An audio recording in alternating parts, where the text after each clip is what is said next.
In this quick video, I'm doing a product comparison today of 2 Green Superfood supplement mixes. I'm going to talk about the pros, the cons, benefits, and my own green smoothie that I'm looking to find a product to replace when I'm traveling and on the road. So I'm Penny Morgan and my channel is Stay Body Positive, and I am a healthy living enthusiast and influencer for people over 40 who are looking to make a lifestyle change to healthier living and help maintain it. So let's talk about my green smoothie and jump right in. My green smoothie is organic and I use kale, spinach, turmeric root, beets, organic, ginger, spirulina, blueberries, cinnamon, and walnuts. If I don't have organic blueberries, I will use a banana. Bananas have wonderful properties, and I'll do another video specifically on the benefits of bananas, so watch for that. Bananas are not necessarily keto friendly, but I absolutely love the benefits of bananas. And as you guys may or may not know, I do try to do a keto diet. So you'll hear me mention that quite frequently throughout the video today. Now, I use my trusty Ninja when I'm home to make my organic green smoothie, but when I'm traveling, I'm really struggling right now because I don't have access to that, and I don't always have access to organic grocery stores to find the ingredients to make my green smoothie. So therefore, I am doing some product research and trying to find the perfect supplement mix to use when I'm traveling on the road. So these are 2 that I found today that I tried. And you can find both of these on Amazon. If you will look in the comments below, I'll put the links to both of them so that you can find them on Amazon, as well as some other information in the comments below.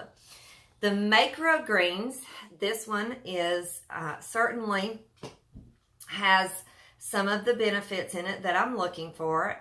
And both of these products, this one is by Amazing Grass, and this is the Green Superfood Alkalize and Detox version.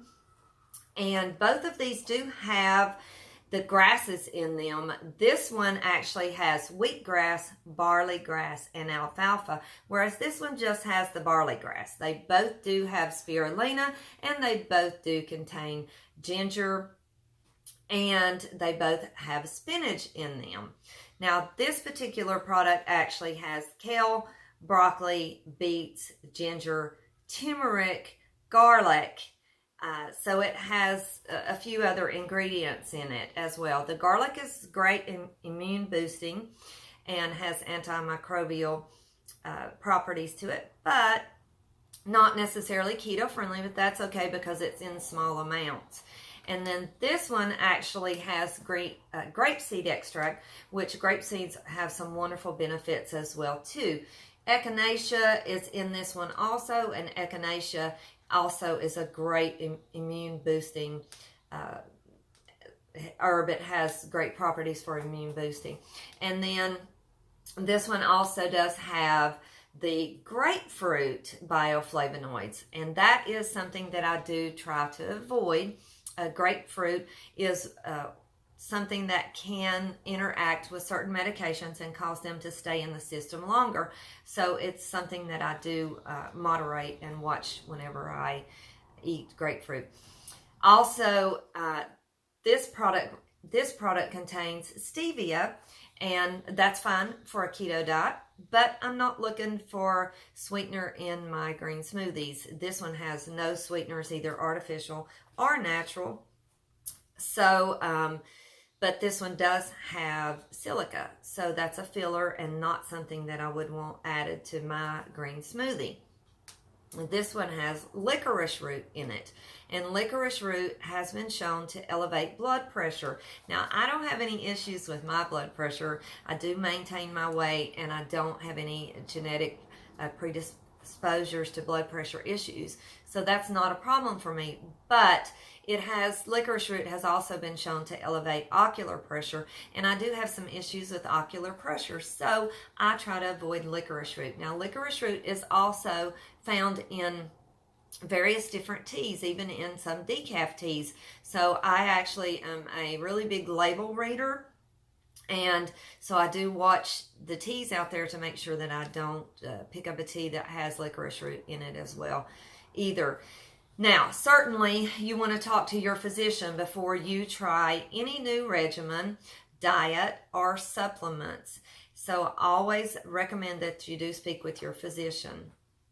Now, I really am looking still for the perfect smoothie mix, and I haven't found it just yet. So if any of you guys have suggestions out there for the smoothie mix that is closer to the ingredients that I use without caffeine and without sweetener, please do put in the comments below so that I can try it, review it, and also do a video on it.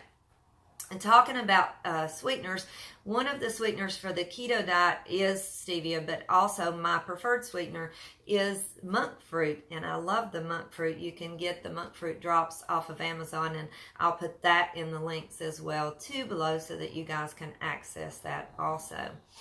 And I hope this information has been helpful for you guys today, and I hope that you can also suggest some other green smoothie mixes for me to try. And I'm Penny Morgan, and this is Stay Body Positive, and you guys keep making really good choices out there, and I look forward to another visit with you.